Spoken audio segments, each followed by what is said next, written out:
Y la palabra de Dios para nosotros es grandes bendiciones, grandes avances, pero no sin grandes desafíos.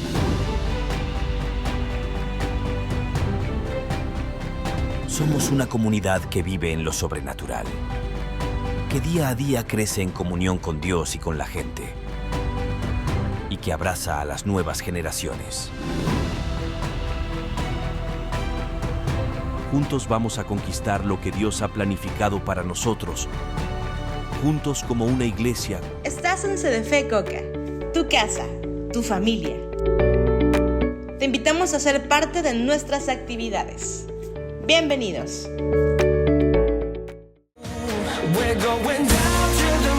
Te invitamos a celebrar juntos bautizos en agua, el sábado 10 de mayo a partir de las 10 de la mañana, en el Campamento Victoria.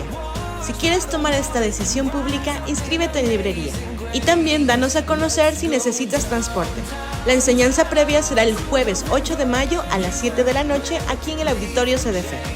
Celebremos juntos y pasemos un buen tiempo en familia. ¡Te esperamos!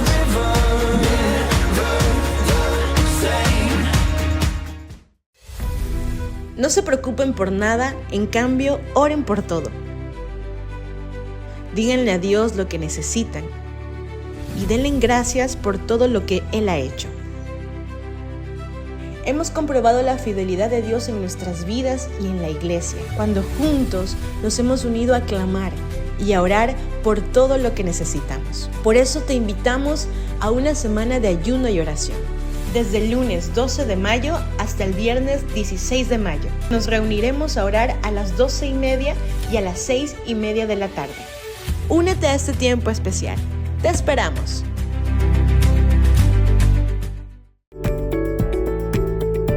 Ahora prepara tu corazón, porque Dios va a hablar a tu vida. Por favor, silencia tu celular. Bienvenidos. En estos días se hizo viral una tendencia en redes sociales, no sé cuántos vieron, el genio malinterpretó mi deseo. ¿Cuántos vieron eso?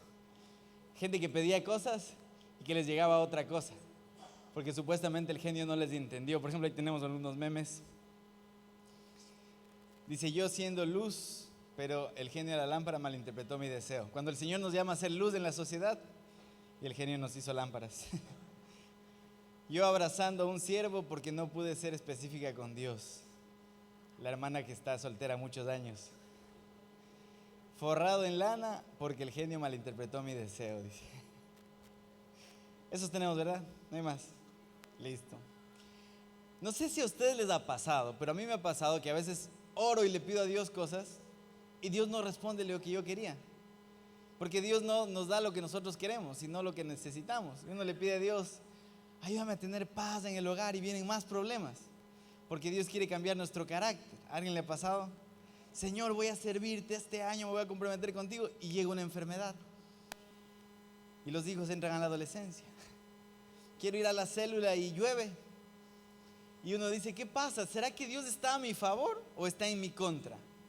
Pero uno de mis versículos favoritos de la Biblia es Romanos 8:28, que dice: y sabemos que Dios hace que todas las cosas cooperen para el bien de quienes lo aman y son llamados según el propósito que Él tiene para ellos. Cuando las circunstancias se ponen difíciles, lo único que nos queda es confiar que Dios tiene un plan. ¿Cuántos sabían eso? Dios tiene un plan conmigo, Dios tiene un plan con usted, Dios tiene un plan con nuestra familia, Dios tiene un plan con el Ecuador. ¿Cuántos dicen amén? Dios tiene un plan, a Dios no se le ha ido de las manos nada, Él sigue siendo soberano, amén. Vamos a orar por esta palabra. Señor, te damos gracias porque tú nos hablas, Señor, esta mañana. Espíritu Santo de Dios, toma el control de esta reunión. Te damos libertad para que tú hables de manera personal a nuestros corazones. Gracias por tu presencia en este lugar. Toda la gloria y la honra es para ti, Jesús. Amén. Dele un aplauso a nuestro Dios, iglesia. Entonces yo quiero animarle, confíe en que Dios no malinterpretó su deseo. Él tiene un plan. Amén. Dice la palabra, bueno, esta semana estábamos comiendo higos. ¿Cuántos comieron higos en Semana Santa? ¿Sí? ¿A cuántos les gustan los higos? Hay que darles a los jóvenes, ya no les gusta. Solo quieren galletas de amor y helado. Y estábamos comiendo higos con unos familiares que no son cristianos y me dijeron: coma más higos, porque los higos están en la Biblia, ¿cierto? Y yo le dije, sí, cuando Dios maldijo la higuera. Y quiero hablar un poquito acerca de esto. En Marcos 11, versículo 12 dice: a la mañana siguiente, cuando salían de Betania, Jesús tuvo hambre. Vio que a cierta distancia había una higuera frondosa, así que se acercó para ver si encontraba higos. Pero solo tenía hojas, porque aún no había comenzado la temporada de higos. Entonces Jesús dijo al árbol: que nadie jamás vuelva a comer tu fruto. Y los discípulos lo oyeron. Es interesante la higuera, porque la higuera es una planta que normalmente no produce hojas. Produce hojas cuando produce fruto, para cuidar el fruto. Entonces, la mayoría del tiempo la higuera está pelada. Pero esta higuera dice que tenía hojas, y Jesús tenía hambre.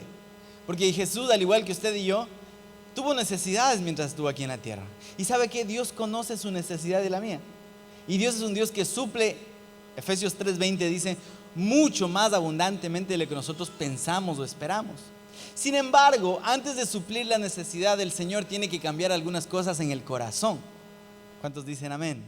Es como hablaba el pastor, la persona pobre que se gana la lotería y después de ganarse la lotería invierte mal y termina más pobre que al inicio. Porque se trata del corazón. Cuando nosotros no somos felices con lo que tenemos, nada nos va a llenar, así ganemos del mundo y todo. Dice la palabra que Jesús tuvo hambre, y el hambre de Jesús es por las almas. El propósito de Dios es que nosotros nos convirtamos en personas que damos fruto. Y es decir, que a causa del fruto que tenemos en nuestro carácter, en nuestro corazón, la unción de Dios también en nosotros, la gente quiera venir a nuestras células. La gente conozca de Dios y de su amor a través de nosotros. ¿Cuántos dicen amén? Ahora Jesús se acerca a la higuera y no encuentra frutos, solo encontró hojas. Y las hojas en la higuera representan una publicidad engañosa. La higuera estaba con un letrero diciendo: tengo fruto, pero en realidad decía: no se acerquen porque no tengo fruto, porque lo que tengo es pura apariencia. Y Jesús mete la mano y como no encuentra, dice: que nadie jamás vuelva a comer tu fruto. Entonces yo pensaba en la publicidad engañosa que nosotros tenemos. Por ejemplo, cuando el muchachito, el adolescente va creciendo y se encuentra con excesivo entretenimiento, con redes sociales, con videojuegos, cosas que nos distraen, en lugar de buscar ocuparnos en las cosas importantes, en el reino de Dios, en su justicia. Entonces, esta generación es una generación que lucha contra eso, contra el excesivo entretenimiento, porque si el diablo no puede acabar con nuestras vidas, con el pecado, nos va a mantener ocupados. Y cuando el Señor nos llama y diga: quiero que te comprometas, quiero que sirvas, quiero que abras tu célula, vamos a decir: Señor, yo estoy ocupado ahorita, tengo que criar hijos, tengo que trabajar, tengo que hacer negocios. Cuando ya me desocupe voy. Sin embargo, el Señor debe ser lo primero y lo más importante. ¿Cuántos dicen amén? Ese puede ser como un cartel engañoso, el excesivo entretenimiento, como las hojas en la higuera. Pero también hay vicios, como por ejemplo las sustancias, el alcohol, las drogas, el tabaco, que en la Biblia no dice que por fumar o por emborracharnos nos vamos a ir al infierno, pero la palabra de Dios advierte: no se embriaguen porque van a perder el control, más bien llénense del Espíritu Santo, dice la palabra. Ahora, nosotros tampoco podemos caer en el otro extremo de juzgar al que lo hace, porque es el mismo pecado. El que está pecando y está tomando todo el tiempo, gastándose el dinero de la familia, maltratando a su familia, peca igual que la persona que está del otro lado y dice: borracho, sinvergüenza, al infierno se ha de ir. Es lo mismo, ¿verdad? Entonces nosotros debemos tener un comportamiento de fruto, que ame a las personas, que obviamente no las podemos cambiar, pero con nuestro testimonio las vamos a traer a Jesús. Cuando nosotros reconocemos: yo era un borracho, yo era un abusivo, yo era un peleón, yo era un malcriado, yo tenía la lengua muy larga, pero el Señor me transformó. Y que la esposa puede decir: sí, Dios le transformó. Porque no es un cristiano de puras hojas dentro de la iglesia, que en la iglesia adora y una joya, ¿no? Pero en la casa mal genio, criticón, abusivo, mal carácter.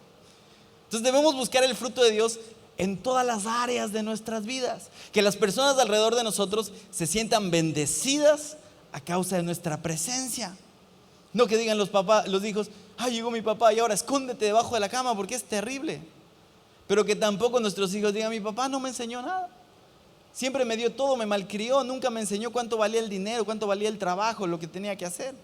Entonces necesitamos pedirle a Dios: Dios, no hagas de mí un cristiano de puras hojas, Haz de mí un cristiano de fruto, que lo que toco crece, se multiplica, mejora. Yo estoy convencido que mi pareja, mi esposa, se va a ver mejor en la medida en que yo le trato bien. Pero si le trato mal, se va a poner feíta, ¿verdad? Porque el maltrato puede ser físico, verbal, psicológico. Amén. Y también a los maridos. Si usted le trata bien a su esposo, él se va a ver mejor. Y si no, qué pena. Pero también otra cosa es, por ejemplo, las relaciones tóxicas. Cuando encontramos personas que viven peleando y viven enojadas y disgustadas. Parejas de novios que terminan una vez y al siguiente día ya vuelven y están ahí. Y la chica que era un amor buscando a Dios, sirviendo a Dios, se alejó, se enfrió. El chico que quería abrir célula y poner su vida al servicio de Dios, se enfrió a causa de esa relación tóxica.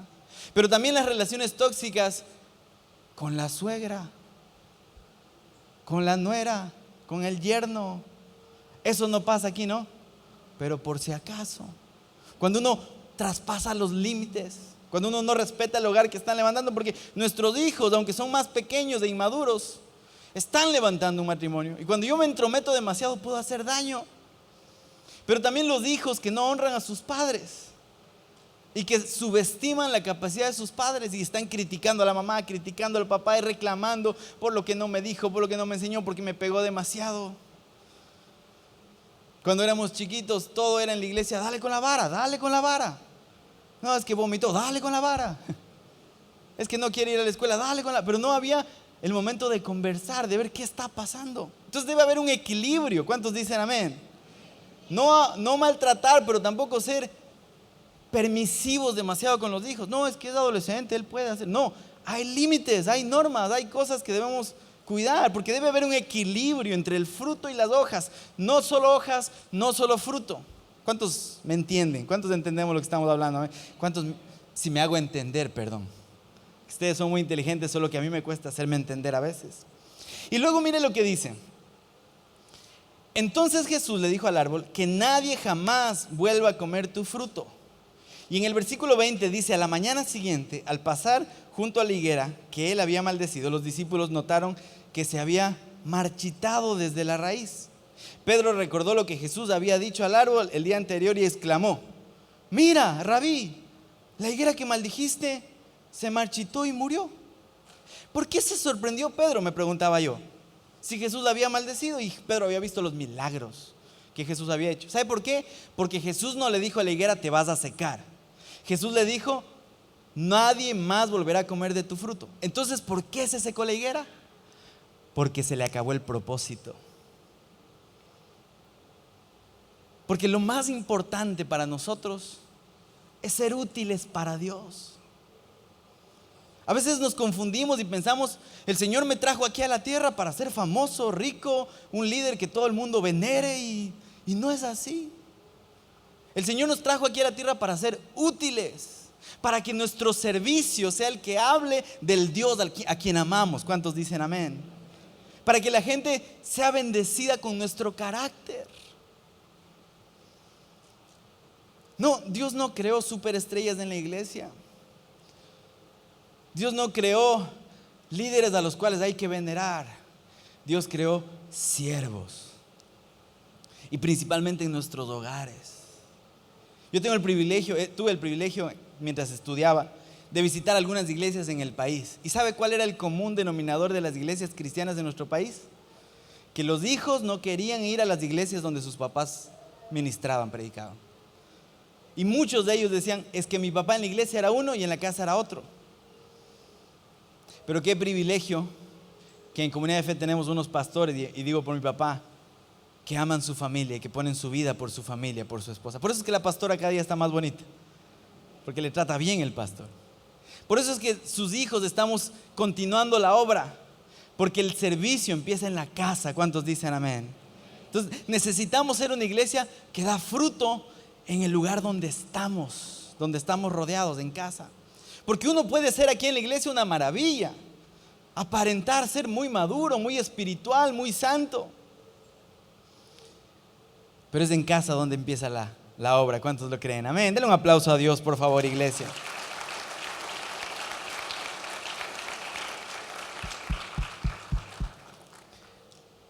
Hojas igual, apariencia de fruto. Pero también algo que Dios ponía en mi corazón es que la higuera no había dado fruto porque no era el tiempo de dar fruto. Porque la naturaleza conoce las temporadas, ¿verdad? Para mí la mejor temporada del año, diciembre, que llegan los mangos de chupar. Enero, febrero y marzo y abril, que hay achotillos. La mejor temporada del año.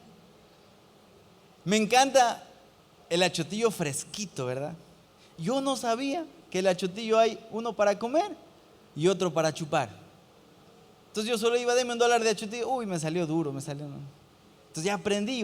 ¿Tiene de chupar o de comer? De los dos, deme el de chupar, ese es rico. Y se derrite en la boca, ¿verdad? Pero el resto del año, ¿qué está haciendo el achotillo? Está descansando.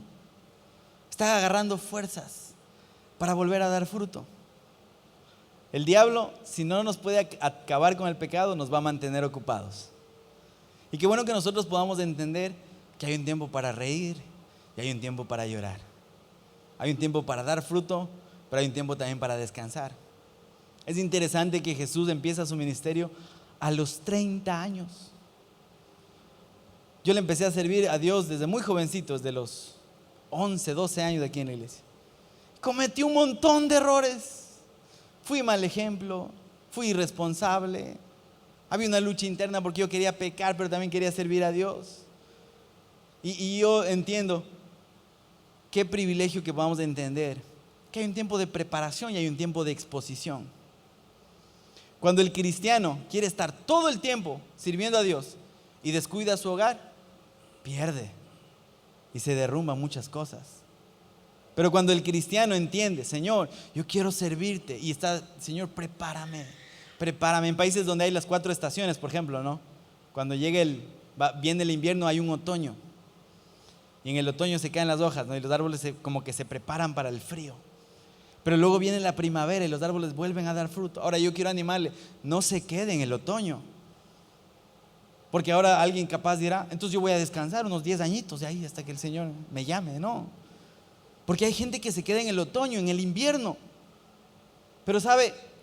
Qué privilegio estar jóvenes, vivos, con ánimo, con fuerzas para servirle al Señor. Porque para mí no hay nada más importante que servirle al Rey de Reyes. ¿Cuántos dicen amén? Eso es lo más importante que podemos hacer.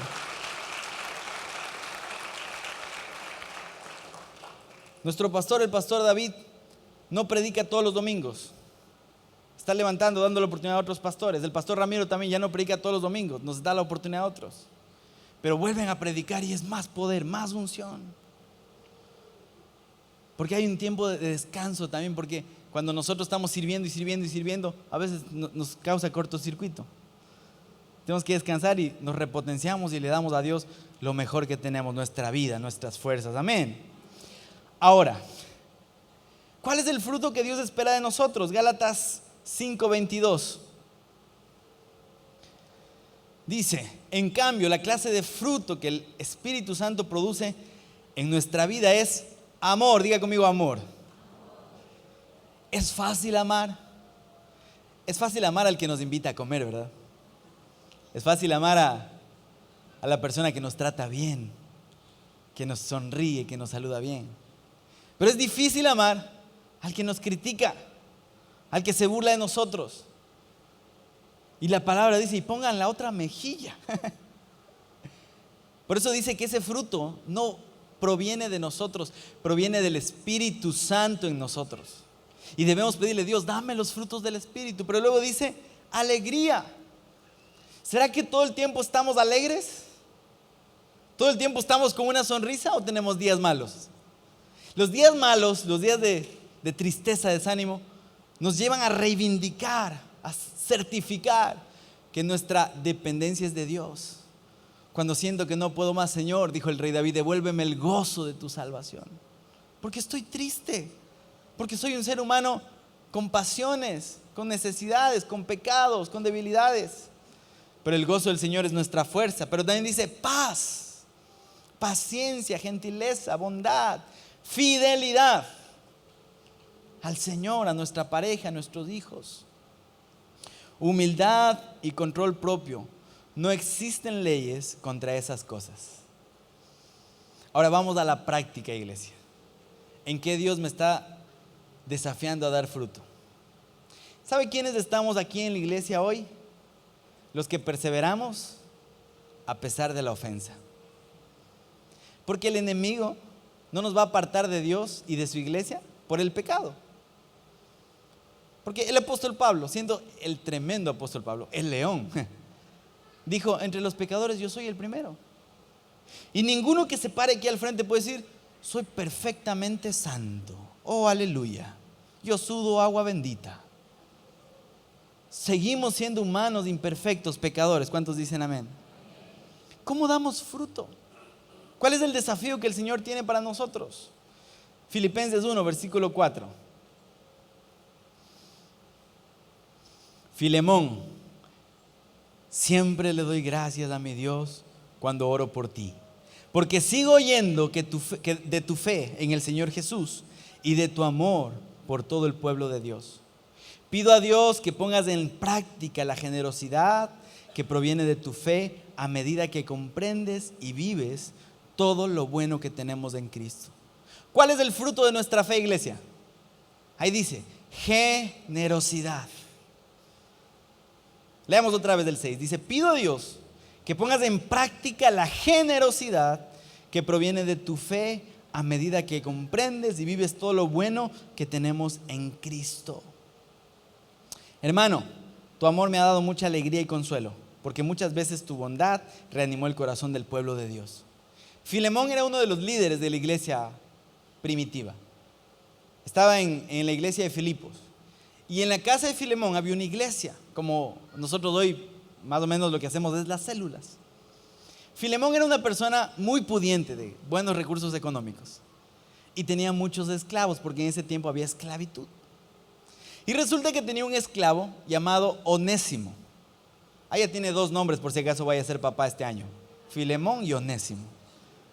Y resulta que Onésimo era propiedad de Filemón y se escapó. El pueblo romano tenía más o menos 60 millones de esclavos. Si los 60 millones de esclavos se paraban, se sublevaban y se rebelaban, podrían acabar con el imperio romano. Entonces la estrategia de ellos era mantenerlos en zozobra, en temor. Filemón se escapa y huye hasta donde estaba Pablo. Pablo estaba preso en una casa que habían alquilado para meterlo preso ahí, prisión domiciliaria.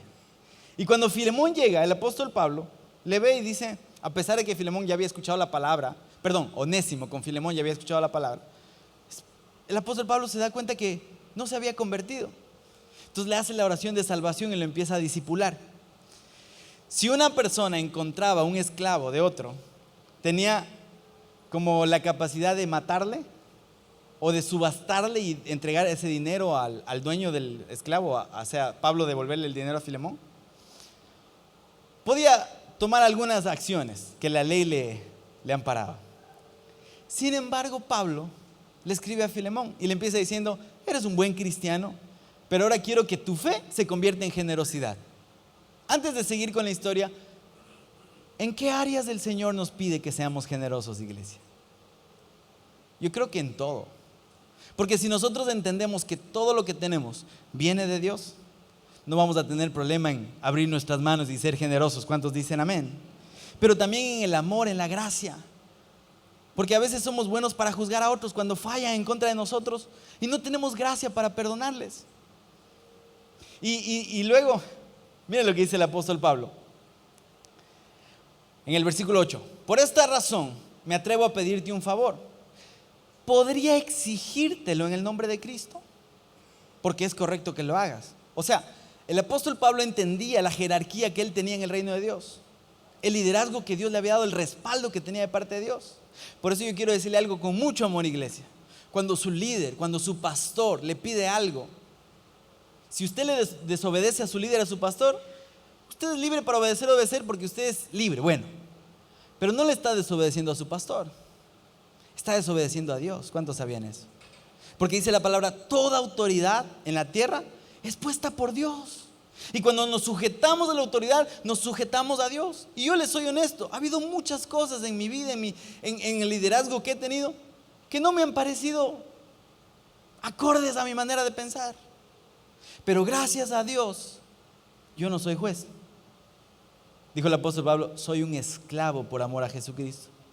Y habrá cosas en las que no pensemos igual, pero nuestra parte es sujetarnos y poner en las manos de Dios, porque Dios es soberano. Él juzga a vivos y a muertos. ¿Cuántos sabían eso?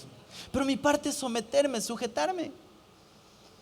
Cuando mi papá me castigaba y me daba con la vara o me prohibía algo, me decía algo, yo podía irme de la casa.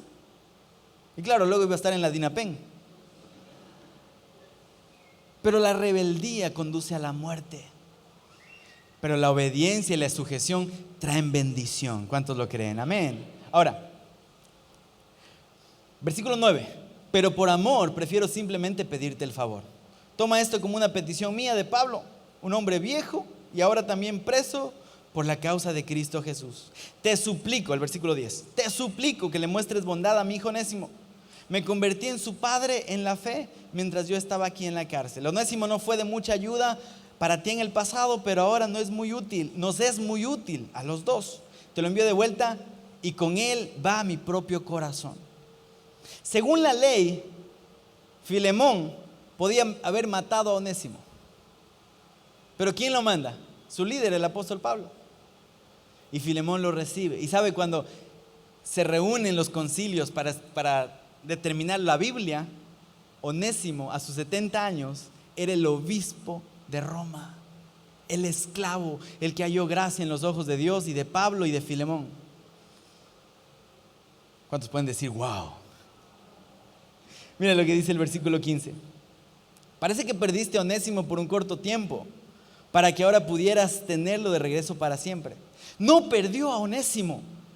Onésimo se escapó, pero lo que Pablo le está diciendo es: decide cómo miras las cosas. Porque tú puedes ver como ladrón, sinvergüenza, se fue, me robó. O puedes verlo como es un hijo de Dios que cometió un error y que puede alcanzar gracia en el Señor. No sé si me hago entender. Usted puede decidir ver cuando alguien le lastima, decirle: esta vieja siempre es así, malgenia, mala, arrogante. O puede decirle: se equivocó, así como yo también me equivoco, así como yo también cometo errores. Pero nuestra manera de ver las cosas es determinante. Que nuestros ojos miren con amor los errores de los demás. ¿Cuántos dicen amén? En el versículo 16 dice: él ya no es como un esclavo para ti, es más que un esclavo, es un hermano amado, especialmente para mí. Ahora será de más valor para ti como persona y como hermano en el Señor. Y bueno, ahí Pablo le arregla las cuentas. Dice: así que si me consideras tu compañero, recíbelo a él como me recibirías a mí. Si te perjudicó en alguna manera o te debe algo, cóbramelo a mí. Y mire lo que dice el siguiente versículo, el 19, con mayúsculas: yo, Pablo, escribo esto con mi propia mano, te lo pagaré y no mencionaré que tú me debes tu propia alma. Qué poderoso lo que escribe el apóstol Pablo. ¿Y sabe lo que más me encanta del apóstol Pablo? Es que se convierte en un emisario de paz, en un embajador, en un mediador, como lo hizo Cristo Jesús con nosotros delante del Padre. ¿Cuántos se alegran por eso? Amén. Pablo está diciendo, amén, denle un aplauso a Dios. Ay. Pablo está diciendo, porque Onésimo somos todos. Todos nos hemos escapado de la mano de Dios. Pero Pablo está diciendo: míralo como Jesús te mira a ti. ¿Sabe cuál es el problema de las iglesias cristianas, del cristianismo en general? No es el pecado, porque Dios redime el pecado. Jesús ya pagó el precio por el pecado en la cruz del Calvario. Nosotros pecamos, pero vamos a Cristo y Él nos perdona. El problema es la ofensa. Porque a pesar de que hemos sido perdonados, cuando alguien hace algo en contra de nosotros, nos da coraje, ¿sí o no? Sale el Hulk que llevamos dentro. ¿A alguien le ha pasado o solo a mí? Parece que estoy predicando a puros santos, hermano. Wow, nunca han tenido problema con la ofensa. Pero en el primer culto la gente sí decía amén. ¿Sabe? La ofensa es como una cárcel que tenemos en el corazón. Y todos nosotros, todos hemos sido ofendidos por alguna o por algunas personas. Muchos desde niños. Alguien voluntariamente o tal vez sin querer, dijo algo que nos lastimó y tomamos a esa persona y la metimos en una cárcel en nuestro corazón. Y cuando nos vamos a dormir, llevamos a esa persona con nosotros y estamos pensando lo que me hizo, la venganza de Dios. Voy a hacer esto para que le duela.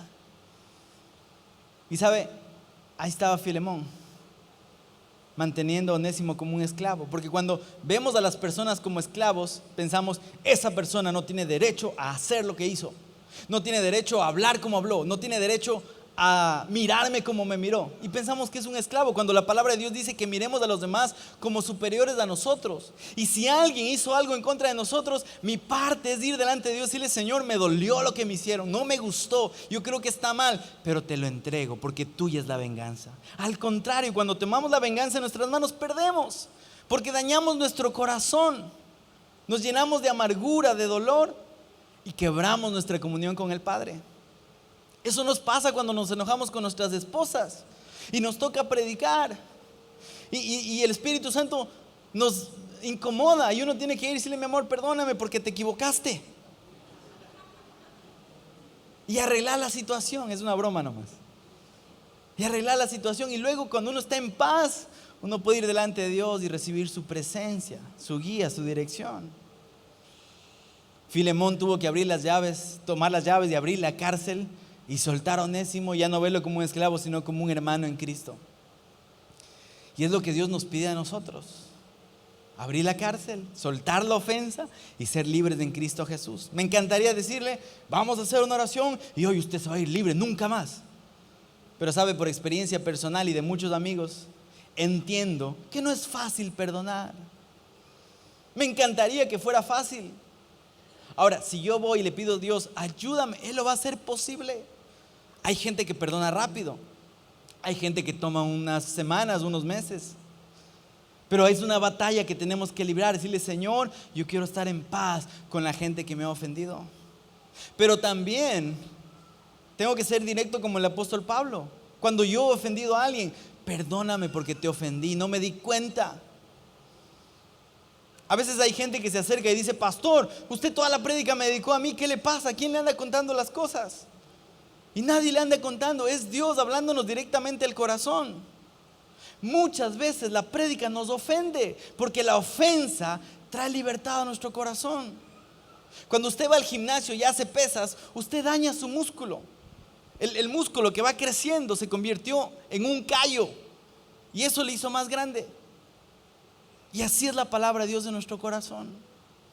Tiene que lastimarnos, tiene que ofendernos para que haya un crecimiento espiritual en nuestras vidas. Amén.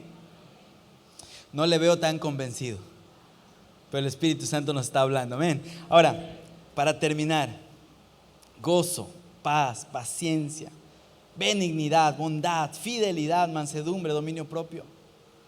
¿Cómo yo tengo los frutos del Espíritu Santo? No es algo que va a brotar naturalmente de mí, no. Es algo que Dios tiene que ponerlo. Hace unos años atrás, el 28 de febrero del 2017, teníamos 2 años de casados con mi esposa y nos queríamos ir al Tena. Ayúdenme, músicos, por favor.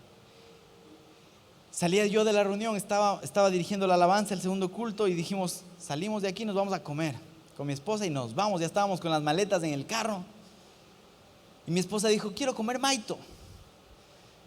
Y nos fuimos por allá atrás del puente, había una chocita, y mientras bajábamos, atropellé un perro.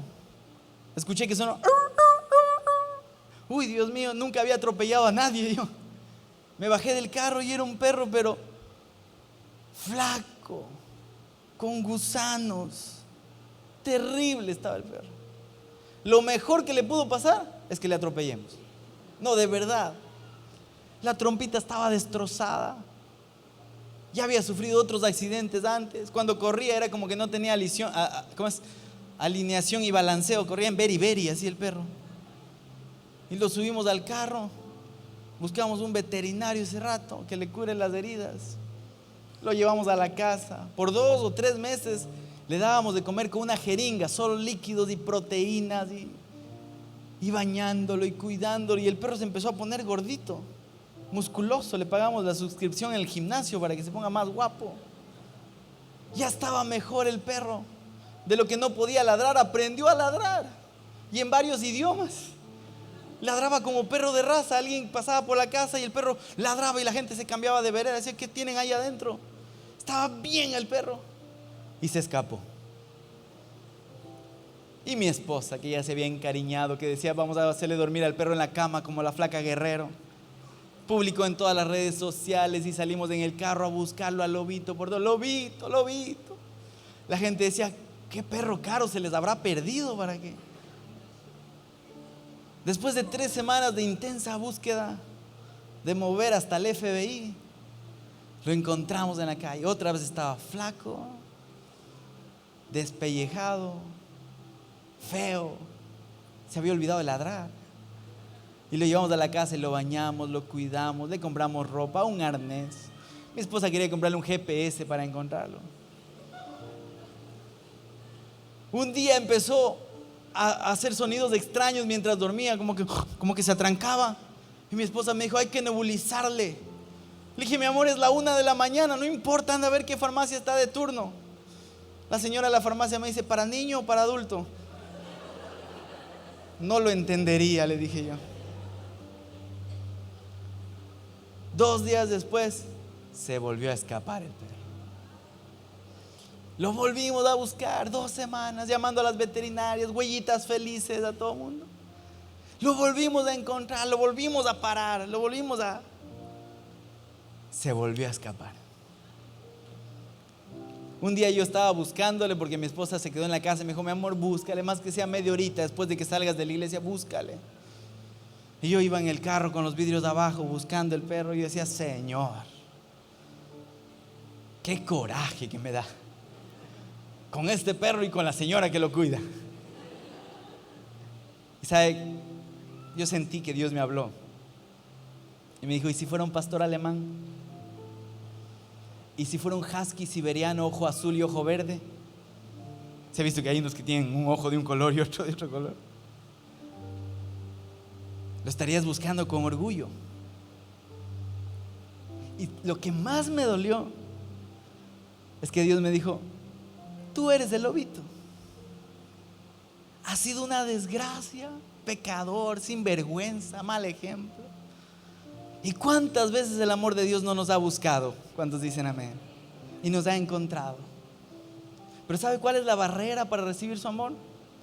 Cuando estamos ofendidos. La persona ofendida no puede recibir el amor de Dios porque no tiene tiempo para admirar la gracia y el amor de Dios, porque tiene una distracción muy fuerte en su corazón, y es el coraje hacia la persona que le dañó. Muchas veces vamos a venir a la iglesia y vamos a encontrarnos con cosas que no nos parecen. ¿Por qué Dios le dijo eso a Moisés? ¿Por qué Dios le dijo eso a Abraham? ¿Por qué eso Dios le dijo al pastor? No entendemos muchas cosas. Pero lo que sí entendemos es que Dios usa las situaciones para tratar nuestro corazón y para hacernos de acuerdo a la estatura de Cristo. Él es el varón perfecto. Amén. Póngase de pie, iglesia, vamos a terminar. Dele el mejor aplauso al Rey de Reyes. Te amamos, Jesús. Te amamos, Jesús. Te amamos. Gracias, Señor, por esta palabra.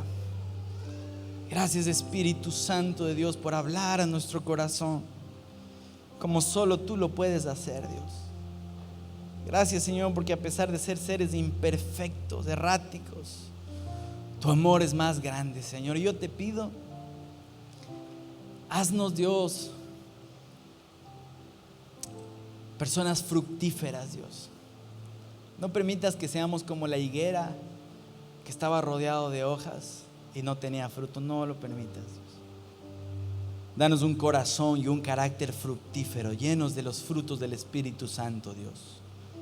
Ayúdanos a perdonar cuando la gente nos lastima, se entromete, cuando la gente no actúa como nosotros deseamos, cuando no nos dan la razón, Señor. Queremos ser como Jesús y amar a las personas más diferentes a nosotros, Dios.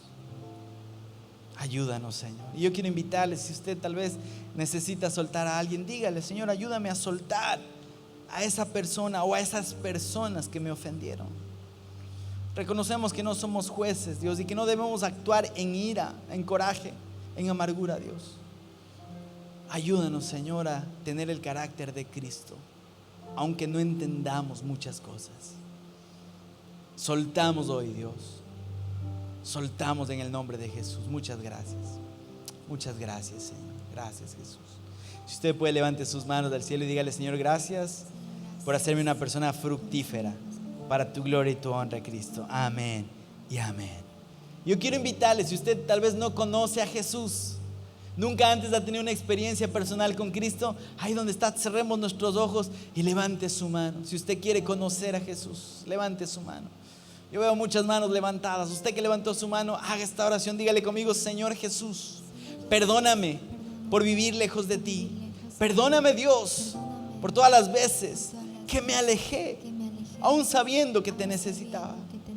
Dígale: ven, Jesús, ven a vivir a mi corazón. Sé mi Señor y sé mi Salvador, el dueño de mi vida para siempre. Perdóname por mis pecados y vive en mi corazón, en el nombre de Jesús. Y usted que tiene la mano levantada, no la baje, déjeme orar por usted. Yo bendigo cada persona que hizo esta oración y yo declaro, Espíritu Santo, tu amor abrazándoles, llenándoles. Gracias, Jesús. Gracias, Jesús, por restaurar el corazón herido, dolido, por llevarte la soledad y poner tu gozo, tu paz. Dios, muchas gracias. Te damos la gloria y la honra, Cristo Jesús. Amén y amén. Dele un aplauso al Señor, iglesia.